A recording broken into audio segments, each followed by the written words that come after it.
Bem-vindos ao Doxa e Episteme. Hoje temos mais um episódio do bloco Filosofando em Casa, com o tema O Argumento Moral.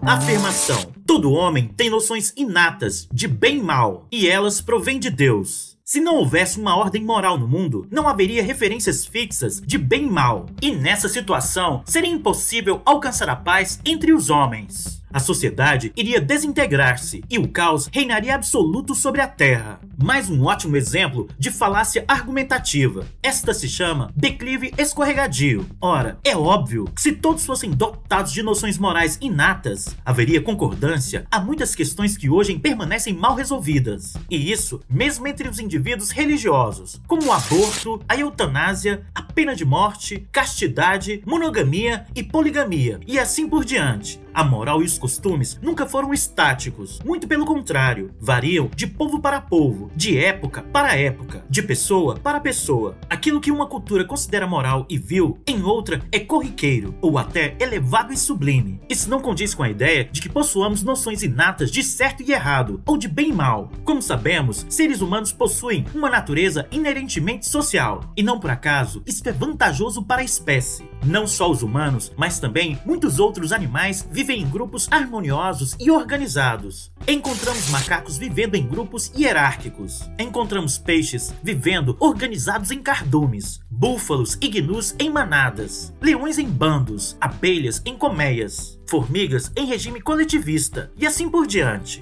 Entretanto, será que entre eles não reina o caos? Porque receberam de Deus uma noção inata do que é certo e errado? E se receberam, então por que não hesitam em usar o homem como alimento? Porque muitos animais cometem infanticídio. Muito mais provável é que essa natureza social tenha uma função meramente prática, ou seja, aumentar as chances de sobrevivência do grupo como um todo, através da cooperação. E é disso que variam as noções de certo e errado. Ao constatar que perfis comportamentais coletivistas não são prerrogativa dos homens, somos levados à conclusão que todas essas noções inatas que temos não apontam para uma mente superior, mas para uma mente inferior, para as partes mais profundas e primitivas de nosso cérebro, que são pouco maleáveis e, portanto, bastante semelhantes em todas as pessoas. Todos nós concordamos quanto a questões fundamentais, porque, assim como os outros animais, temos uma programação natural, que está vinculada aos instintos de sobrevivência da espécie. Por exemplo, viver é bom e morrer é ruim,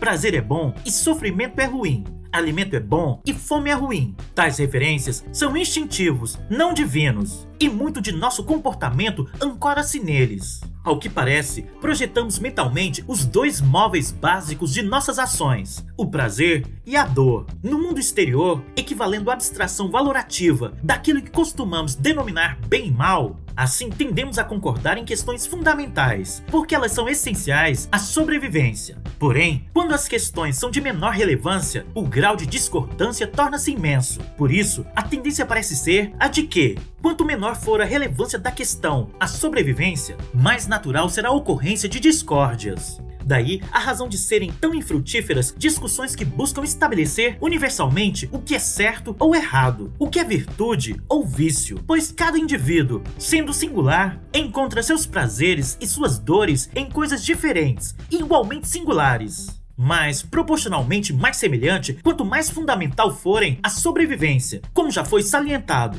Ademais, a realidade nos mostra que tanto ateus quanto religiosos são capazes de escolher seus próprios valores, independentemente, e ambos podem viver muito bem, mesmo sem seguir as mesmas regras de comportamento, ou seguindo as mesmas por motivos diferentes.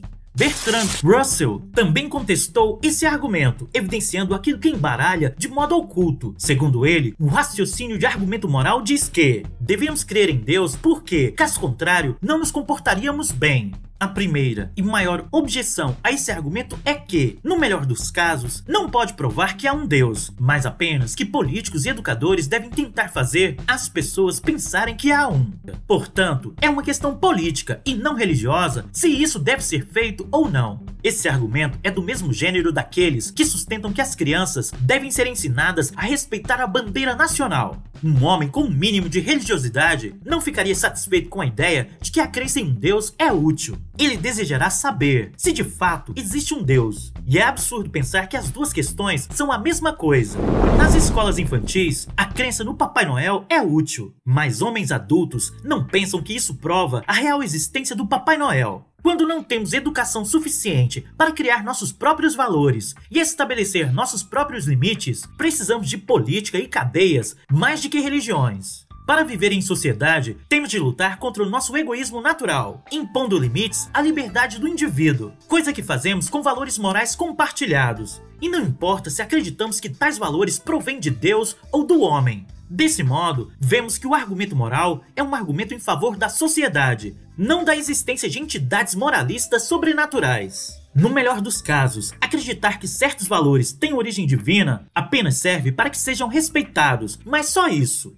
De qualquer modo, o fato é que tais valores fossem objetivos, provenientes do além, seriam os mesmos para todas as sociedades. Coisas que, assim como Deus, nunca observamos em nenhum tempo, em nenhum lugar. Assim, não encontramos qualquer motivo para pensar que a moral seja algo transcendente. Tanto quanto podemos perceber, ela não passa de um reflexo da nossa natureza social. Somos, portanto, levados à conclusão de que a hipótese divina é plenamente dispensável para justificar a moral e o comportamento social humano.